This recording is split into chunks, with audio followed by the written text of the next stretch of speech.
Yo, yo, yo, you guys, what is good, man? Welcome back to Real United Talk, where we talk about all matters Real Madrid and Man United. This is going to be a milestone episode, guys. This is my 50th episode. Yes, you heard that right. This is going to be my 50th episode. Come a long way, man. We've come a long way. Oh, this journey, bro. Like, what did I start? I started this in about late May, early June, something like that. That's when I started this channel. I remember my first episode. I watched the episode back, and that background noise. I think my first two episodes were like that. Like there was like background noise. I was still like trying to discover how to use OBS. I was still trying to discover how to do this whole thing, especially on my own. I was already on night 7 with a friend and everything, and it was a whole different setup. And you're doing it with somebody, so like if there's any problem, then they can tell you. But this one right now, like if you're doing it, if there's any problem whatsoever, like nobody's going to tell you, man. Nobody's going to tell you because you're the only person here. So if there's a problem, you have to deal with it on your own. And honestly, I was so scared, man. I was so scared to start this thing. I was so scared to start this thing on my own, especially like, there's just multiple reasons why I didn't feel like I could start. Honestly, there were multiple reasons why. I think the first one is that I was just afraid of the consistency, like if I could actually stay consistent. After every single episode, guys, I tell you, I'm going to try and stay consistent. And as much as that's a promise to you guys, it's also kind of like a promise to myself to try and stay consistent. Like it's just a promise to myself to keep on going. Like, even when you're not feeling like it, even when times are hard, just keep on going. And, I've done that. Like, bro, the amount of episodes I've released right now, I did the math. Like, I've done 50 episodes now. I started like 4 months ago. Guys, that is like 12 episodes per month, 3 episodes per week on average.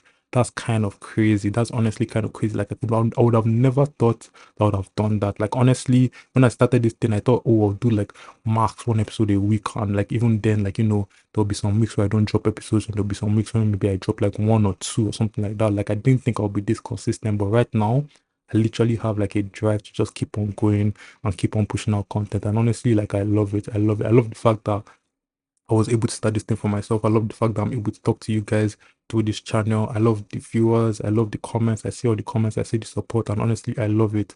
But one of my first reasons why I was scared to start this thing was the consistency of it all. Another reason why I was scared or why I didn't want to start it is because, like, I don't like talking to myself. Like, I hate talking to myself. And this requires you talk to yourself. Like I said, I was on night 7 for the people that knew me on night 7. You already know that. For the people that didn't, I was on night 7. I've mentioned it a few times. And, like I said, I had someone there. I had a co-host, right? And like I never did an episode on my own. And I knew that I didn't like talking to myself. Like I know that like you just know things about yourself. And one of the things I knew about myself is that I didn't like talking to myself. So I like honestly I just didn't want to start this thing because I felt like, oh, how am I going to talk to myself every single time I want to do an episode? Like it just felt long, man. It honestly just felt long. I didn't want to do it. And then, I started practicing, not even necessarily like for this, because I didn't even know I was practicing for this, but I started practicing. I started making TikTok videos here and there. I have like a whole TikTok channel thing going on. Like, it's a small channel and everything, but like I push out some content here and there. And like, TikTok, you're talking to yourself most of the time and everything. So I'll say that was kind of like practice in terms of like the whole talking to yourself thing and everything. And it kind of helped me to at least gain that confidence to be like, okay, at least I can talk to myself. But TikTok and YouTube is a whole different ball game because on TikTok you're doing like a clip for like what 1 minute, 2 minutes, 3 minutes max, something like that. While on YouTube you're doing like 20 minute, 30 minutes episodes, sometimes 45-minute episodes. 45 minutes of talking to yourself is long, man. Now we all know that we hate hearing our own voices. Like, can you imagine watching your voice back or watching yourself back? I'm just like, God, like I hate watching this right now, honestly. So I just didn't want to do that as well. And there's a whole production thing that goes into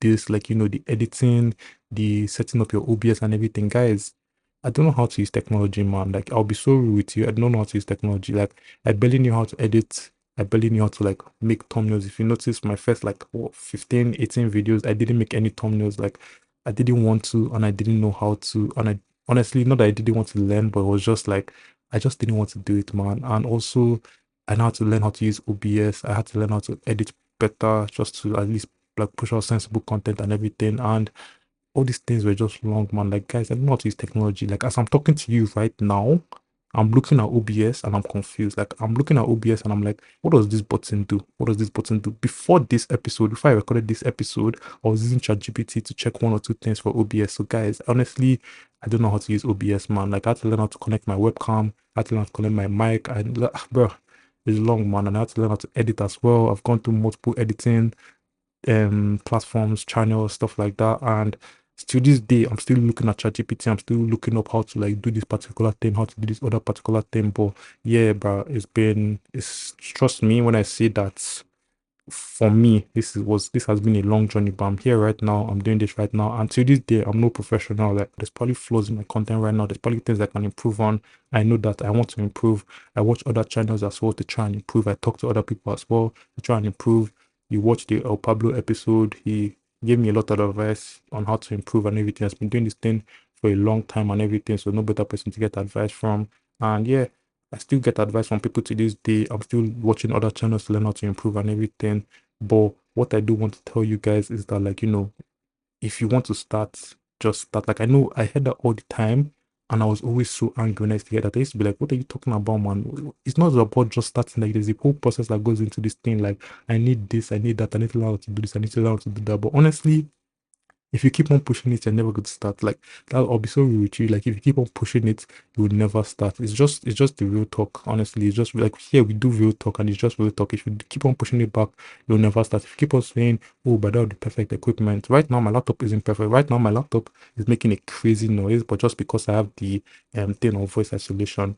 That is why you can't hear it. My laptop is making a crazy noise. I thought, oh, I don't have the right laptop. My mic, I don't know if it's the best. My webcam is not high quality. I don't even have like right now except for my room lights, I have no lighting. So I don't have anything. I don't have like the setup that these culture cams or Lyles, all these guys have. I don't have these setups. I'm not being called by FIFA or BR Football or DAZN to do content kind of thing. Like this is like if I don't do it, nobody cares kind of thing, except for you guys that are watching. So like honestly, you just start, you just keep on going and you just keep on going, man. You just keep on going until you can't go anymore. But hopefully that day never comes. I hope that day never comes for me, and I'm just going to keep on pushing out episodes, man. Like honestly, I've enjoyed this journey so much.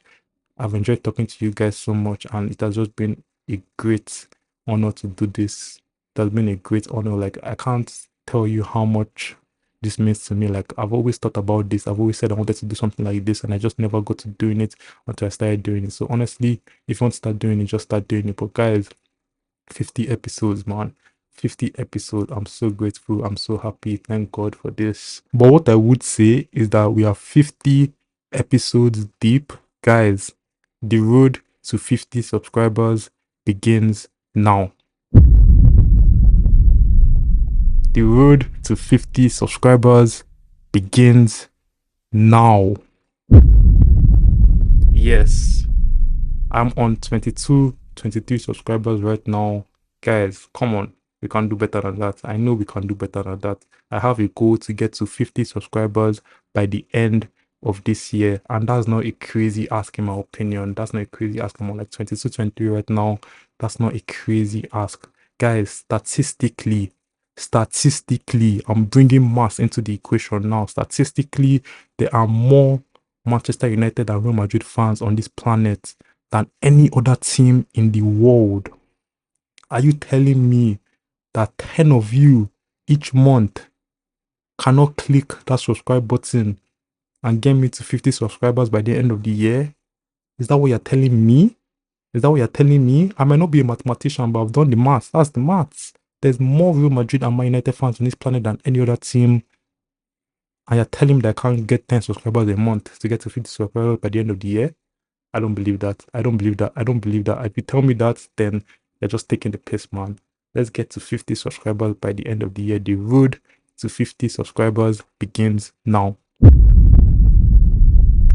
I'm ready for this. Are you guys ready for this? I cannot do this without you guys' support. You know that. I can't do this without your support. So if you love my United content and you watch these episodes and you haven't subscribed, click that subscribe button. If you have a friend that loves my United and Real Madrid content, and they're looking for something to watch, refer them to this, tell them to subscribe.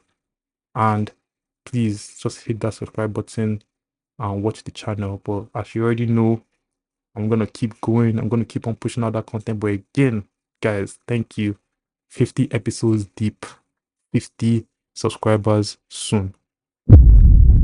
Yeah, but with that, let's just get into the episode, man. This is going to be a real talk episode, and today I'm going to be talking about the Ballon d'Or. The Real Madrid players that were nominated for the Ballon d'Or, where they finished, and if they deserve to finish where they finished. I'm also going to talk about players who I think should have gotten into that Ballon d'Or top 30 list, because I feel like one or two players were snubbed, but we're going to get into that. And like I said, this is going to be a real talk episode because, as you know, no Man United player was nominated for the top 30 because we are shit. Because we are absolute dog shit. So yeah, this is going to be just a real talk episode. But only 3 Real Madrid players were nominated for the top 30 in the Ballon d'Or. So this is not even going to be a long episode, man. But yeah, let's just get right into it. But before we start talking about the Real Madrid players, guys, introducing your 2025 Ballon d'Or winner, Ousmane Dembele. Ousmane Ballon d'Or. Hey, Ousmane Ballon d'Or, that Dembele, guys, we've come a long way. We've come a long way. The Dembele guys, we've come a long way. We all remember 16, 17, we were there. We were there watching, bro. Like, Dembele has come such a long way. His journey in football has been mad. Like, he has had a crazy journey. Honestly, what he has done here, what he has done, this is one of the best football stories I've seen in my own lifetime. This is one of the best football stories I've seen. And the reason why I say that is because this guy was an absolute talent when he was young, whether it was at Rennes or at Dortmund. This guy was an absolute talent. This guy took the world by storm. Everybody was shocked by this talent, man. Like that year was the year of talent, bro. Mbappe, everybody, but we're going to stay on Dembele right now. That year was, bro, like Dembele was scary, and you all know how it works. A young player comes out, and everybody thinks, "Rah, like this guy is going to be one of the best players in the world for years to come. He's probably going to win a Ballon d'Or, or at least always compete for the Ballon d'Or and everything." And Dembele looked like that type of player, but then he made that move to Barca, and everything just went downhill from there. Injuries were just the death of this man. This guy couldn't get games. He was just injured every single time, and the injuries that he was suffering as well, bro, they were tough, man. They were tough injuries, bro. And this guy, like, he just looked like one of those guys. Like, we see it all the time. A talented player, young player, and we think this guy's going to compete for years to come. And next thing you know, maybe an injury, out of form, lack of confidence, and then they just become bombs. And I've seen that too many times. We saw it with Dele Alli. We saw it with Ballon d'Or Martial. God, I can't even get into Ballon d'Or Martial's matter, bro. We saw it with Ballon d'Or Martial. We saw it with so many players, like, like they look good. I'm not saying that these guys could have won the Ballon d'Or, but like they looked good. They looked like players that were going to carry their leagues for years to come, carry football for years to come. And the next thing you know, they're just out of it. And it's sad to see when we see it. So it's nice to see a player like Dembele, who looked like he was on that track, who looked like he was going to be one of the players that could have potentially won the Ballon d'Or, that could have potentially carried football for years to come, fall off and then come back. Like, it's honestly crazy. And this was a well-deserved Ballon d'Or, in my opinion. I know a lot of people are saying that, oh, Lamine deserved the Ballon d'Or. And honestly, there's no hits in this episode right now. Honestly, Lamine had a good shout at this Ballon d'Or. Like, Lamine's journey in this Ballon d'Or race was crazy. Like, he has done so much for Barca. The level of impact that he has had for both Barca and Spain at his young age, guys, it is scary. Like, it's honestly scary. I see, as an opposing fan, I can tell you that it's scary. As someone that dunked on game after game after game last season, I can tell you that it is scary. But I think that Dembele edges it, man. I think that Dembele edges it. And the reason why I say that is because what Dembele has done for his team, what Dembele did for PSG this year is crazy. Like, we've seen so many times a team lose their best player and then they just spiral out of control. They just become bombs. Like, not necessarily bombs, but they just become bad. Like, we saw Real Madrid. Real Madrid lost Ronaldo, and the next season we're like 20 points off of Barcelona. Like, that was not what I wanted to see. We're 20 points off of Barcelona. We got knocked out. Was it in the round of 16 or the quarterfinals of the Champions League? I think it was round of 16 to Ajax. But bro, we not look good. Vinny, Vinny was our starting left winger. And as much as he's a good player right now, that time, bro, was long, man. I can't lie to you. I can't lie to you. Them times were long, bro. It was so hard to watch us that year. God, we were depending on goals from Sergio Ramos. We were depending on penalties from Ramos. We were depending on every single player on the pitch to score goals. And as much as I like that, as much as I like to see every single player get that goal, I just feel like, bro, that time was not it, man. Like, obviously, I was there supporting regardless. I was there hoping regardless. But, bro, it was a long season. We finished 20 points behind Barca. And then, the next season, we got Hazard. And we thought, wow, like, we'll finally have our Ronaldo replacement. And then Hazard, injury after injury after injury. And it just never worked out for him. And it's just, bro, Hazard was supposed to be the dream. I thought Hazard was the dream. I thought Hazard was the one that couldn't fail, bro. The banker. I thought Hazard couldn't fail at Real Madrid, but I was wrong, man. Like the amount of injuries that this guy had, he could just never be consistent. And the sad thing about it is that when he got that injury, that's actually when he was starting to look good. When he got that injury against PSG, he was actually starting to look good for us. He was actually starting to look like a proper bowler. And the next thing you know, he gets that injury and then he's long, man. And bro, honestly, I hate the fact that Hazard never worked out. Obviously, if Hazard had worked out, maybe we would have never seen Vinny, or maybe we would have seen him a lot later. But I just can't believe Hazard didn't work out at Real Madrid, man. But that story for another day. But yeah, we saw Real Madrid spiral out of control. We saw Barcelona spiral out of control when they lost Messi. Guys, when Barcelona lost Messi, these guys finished like third in the Champions League and they played in the Europa League for 2 years in a row. 2 years in a row, a whole Barcelona were playing in the Europa League 2 years in a row. They finished third in that group in the 21-22 season and they went to the Europa League and they couldn't even win. That's the crazy thing. They couldn't even win. I think the 21-22 season they lost to Frankfurt, who ended up winning the Europa League, and the 2020 season that's when they lost to Man U. A whole Man U. I know that Man U were decent that year, but come on, a whole Man U. They lost to Man U, and they couldn't win the Europa League in those 2 seasons, guys. Like we've seen teams spiral out of control when they lose their best players, but PSG lost their best player. They lost to Mbappe, and these guys stepped up. Like I've never seen someone step up the way these guys stepped up. Like how do you lose a player with the amount of goals as Mbappe? And I remember I was even one of the people that thought that PSG are about to struggle right now. Like like they don't have Mbappe, they don't have that star that they usually have. PSG are going to struggle. That's what I thought. And this guy comes out of nowhere. They did start struggling a bit. We saw them in Champions League phase. They started struggling a bit and everything. But God, like these guys ended up winning a whole treble, and it was thanks to this man. Like I know every single player in that team had a part to play, but guys, this guy was the leader.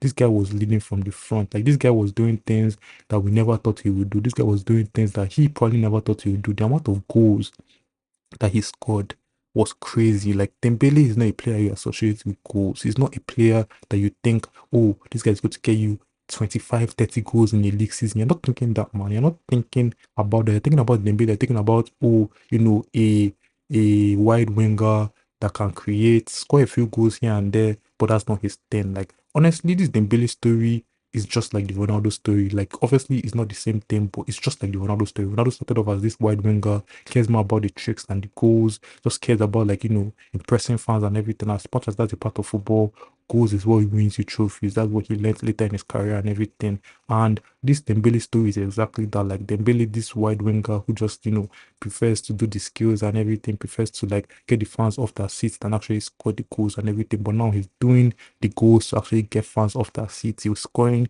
crazy amount of goals, and it's not just the goals as well. He still has those skills. He still has that impact on games. And you looked at Dembele before, you're thinking this is a player that if he just gets his act together, like if he just gets that output on set, like I've seen so many players, skillful players like Dembele, and we're thinking, bro, if this guy had output to be scary. Like we see it sometimes, we see it with Mbappe, we see it with Ronaldo, obviously. We've seen it with so many players that like they have the skills, they have the speed, and they have and they have the goals, the output. But we've seen it so many times as well, where a player has the speed, has everything, but he doesn't have the output, doesn't can't create, he can't score, he can't assist, can't do anything. Like here and there they do things, but they just never do it. And Dembele was one of those guys that you just thought if he just gets his output on point. I know he had good output under Tuchel in Dortmund. I know he had good output here and there, but like if he just got his act together, started scoring more goals, started getting more assists, his output just became better, he'll be locked in. And Dembele was locked in last season, bro. Like It's the fact that they lost their best player in Mbappe,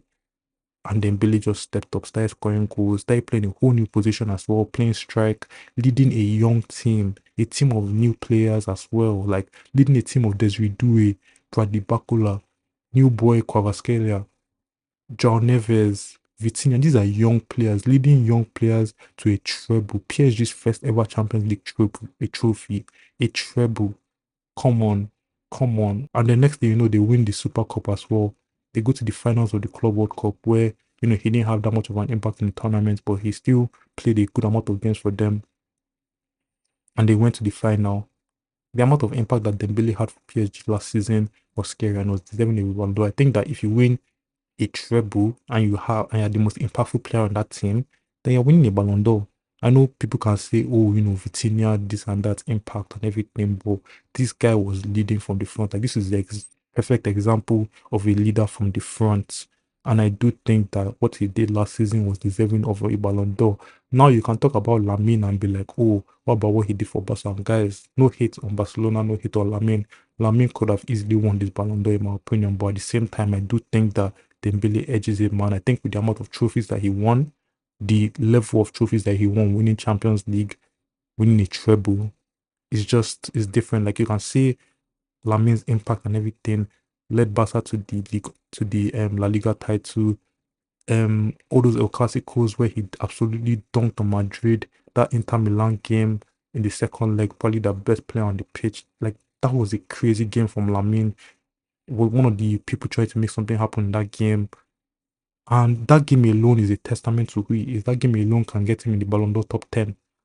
So yes, Lamine could have won this Ballon d'Or, took Spain to a Nations League final, lost to Portugal, my goats, but took Spain to a Nations League final. So yes, Lamine did have a level of impact for Spain and Barcelona. But I just think that when you're looking at Dembele, when you're looking at the trophies, when you're looking at the impacts on a team who lost their best players, a young team, a team of new players, and you're winning a treble, you're winning PSG's first ever trophy, I can't let that go. And I can't say that this other player deserves it more than him. I can say that the other player has a good chance. I can say that if they give the other player, as much as I'll not necessarily be happy or accept it, I can't say that he deserves it more than him. They barely deserve this Ballon d'Or. And I'm so happy to see that this young talent that I watched all the way back in 2016 has won a Ballon d'Or.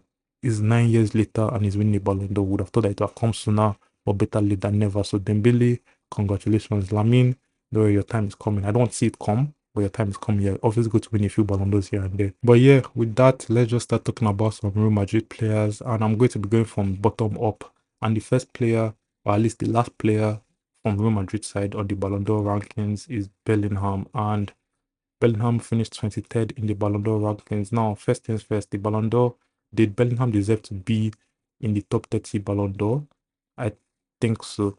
I think that he did deserve it. I think that Bellingham was actually underrated last season. His impact for Real Madrid, what he did for Real Madrid last season was underrated because we know what Bellingham was when he signed for Madrid. We know what we did with him. Like, we made him this whole false nine, scoring goals from the front, changing his role completely, and just being this like threat in goal. I know he was always a threat to goal and everything, but like he just became a whole new player that year. Like, helped us get to the Champions League final, helped us win a La Liga title that year, and he was big for us. I know that at some point in the season that year he kind of like fell off. Like, not necessarily, he didn't even fall off. Like, people that watch Madrid week in, week out know that he didn't fall off. The goals just dried out and everything. But in terms of his impact on game, in terms of what he was doing on the pitch, he didn't fall off because a lot of people think that, oh, Bellingham was just scoring goals. He didn't really have impact, wasn't doing what midfielders do and everything. Bellingham was doing everything. Scoring goals, pressing, defending, attacking, building play, every single thing that year he was doing. And it was a crazy season from Bellingham. It was so ridiculous what he was doing that year. And honestly, he looked scary. The first half of the season, if the Ballon d'Or was given the first half of the season, there's no like there would have been no debate whatsoever about who's winning it. Bellingham would have won that Ballon d'Or easy, easy peasy. Like every single week, week in, week out, Bellingham scores, Bellingham scores, Bellingham came clutch. Bellingham came clutch. Those two are classicals. Bellingham came clutch. Like easy peasy. Obviously, the second of classical was later in the season, but easy peasy. I think that it would have been no debate whatsoever. Bellingham would have won that Ballon d'Or.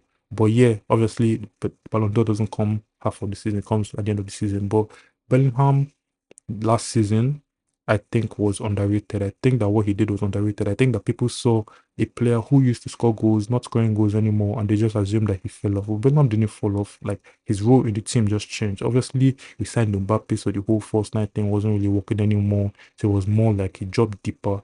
He dropped deeper. He was still kind of playing calm, but like, more of like a CM than a calm kind of thing. And he was trying to pick up the slack for, like, your Vinny and Mbappe, your Rodrigo as well, trying to pick up the slack. Because guys, last season our press was non-existent. Like, our press was non-existent. We're so easy to play to from the front.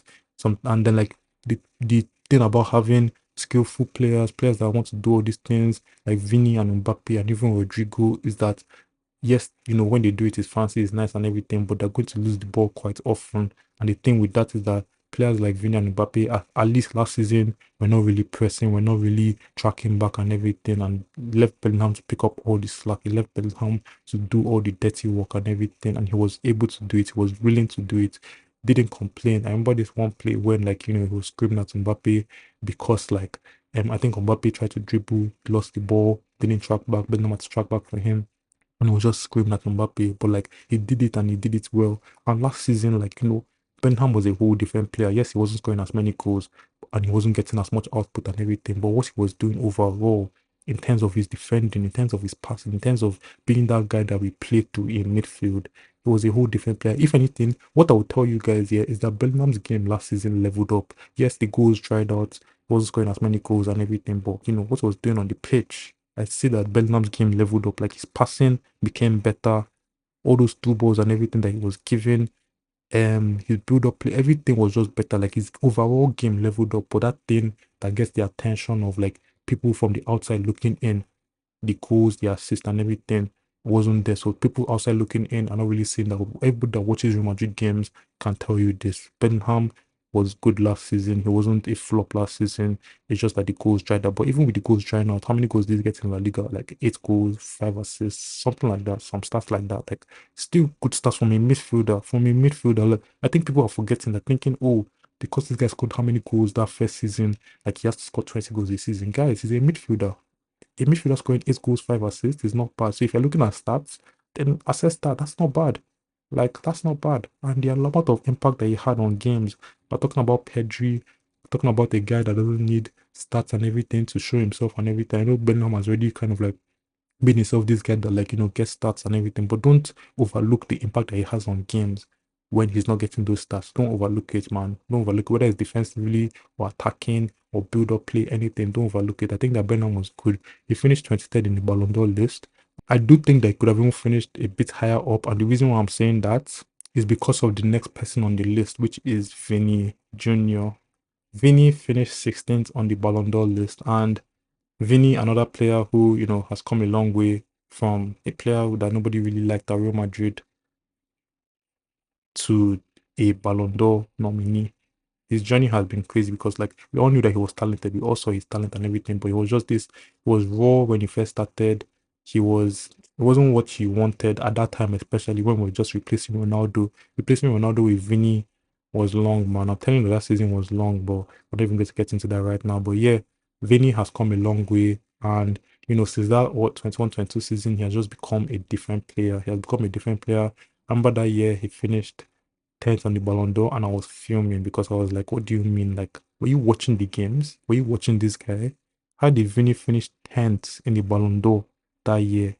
Bro, that Batman and Robin thing that he was doing with Benzema was crazy. And you're telling me that guy finished 10th. He should have at least finished 5th. 5th or 6th. You can't give him 10th. But that was like 3, 4 seasons ago. So I'm not even going to get into that. But yeah, last year, Vinny finished second in Ballon d'Or. A lot of people thought that he deserved to win it. I thought that he deserved to win it. But it is what it is. Let Madrid to not pulling up to the Ballon d'Or ceremony. They also didn't pull up this time as well. I don't really know why this time. I just think that anytime a Real Madrid player is not winning it, they're just not going to pull up, I guess. I didn't really read any articles saying why, but I'm just guessing that's the reason. I watched Xabi Alonso's press conference where he said, we're focusing on the next game, the Levante game, and I hear it, man. Like, we have a game tomorrow, at least today by the time this episode comes out. So yeah, I hear it, man. Like, if you have a game, let's focus on that. I think that time as well, we also had a game like the next day or something.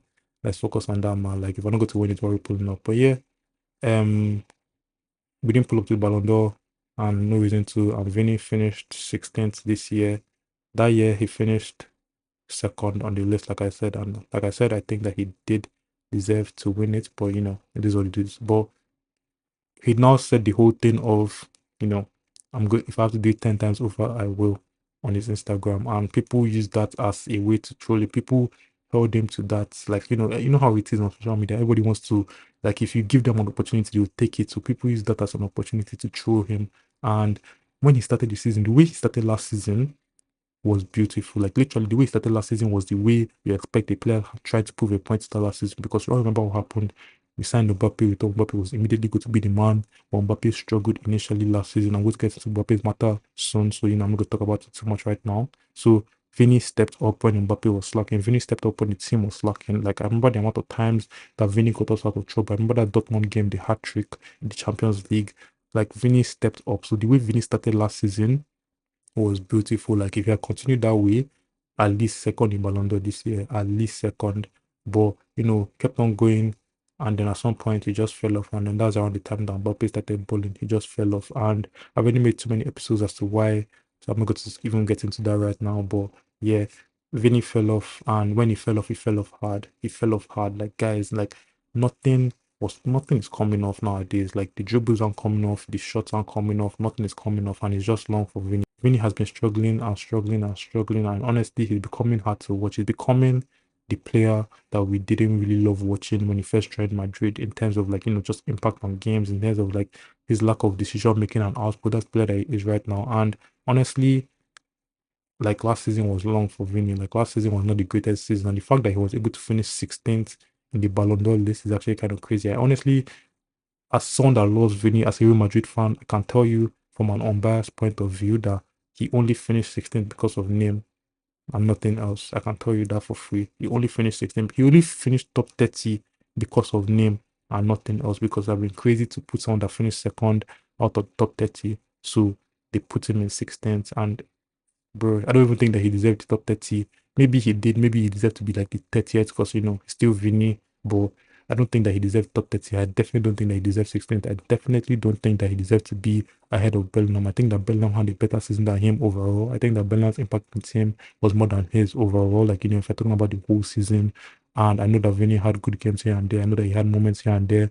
I know there were times where I was looking at the whole Vinny and Mbappe partnership was working. I know he had out, like I know he did things last season, but come on, I don't think that he was one of Real Madrid's better players, even talking about one of the best players in the world. I definitely don't think that he was better than Bellingham. So I don't think that he deserves to finish 16th. I don't think that he deserves to be in the Ballon d'Or top 30, honestly. And I think that if anything, at least Bellingham deserves to finish ahead of him. But yeah, finished 16th. Do I think that he deserves to finish 16th? No, I don't. So I would say that if anything, Bellingham shall finish 16th and Vinny shall finish 23rd. If you could put both of them on the list, Bellingham and Vinny should have finished 16th, 23rd. I think that, in my opinion, Valverde deserves to be on this list more than Vinny. I think that if you're talking about overall impact for the team all season, Valverde was one of our most consistent players last season, probably one of our best players last season. Like, out of all the struggles, out of every single person that was like, just kind of not up to that, not up to par, not up to standard. I think that Valverde was one of the best players for Real Madrid last season, played in multiple positions, did his thing as always. And honestly, like if you're good to do it, I think that you put Bellingham, maybe even put Valverde in 16th. Honestly, put Valverde in 16th, put Bellingham in 23rd, and call it a day. I think that with that, like, I would have been more like, oh yeah, this was deserved, like, because Bellingham didn't really like do enough to be made better than some of the guys that are on this list. I think that Valverde did. I think that Valverde was one of our best players last season. I know we didn't win any trophies last season, but we were still Real Madrid and everything. And I do think that Valverde had a good season last season. So if anything, I'll say that Valverde did deserve to be on this list. I'll say that Valverde could have been 16th, Bellingham could have been 23rd, and Vinny maybe shouldn't be on this list. But yeah, let's get to the last person on this list, Kylian Mbappe. Finished 7th on the list, the highest ranked Real Madrid player, and does he deserve to be there straight off the bat? Yes. I even think that he could have been a bit higher, but like, seventh deserved. Like I said, no trophies.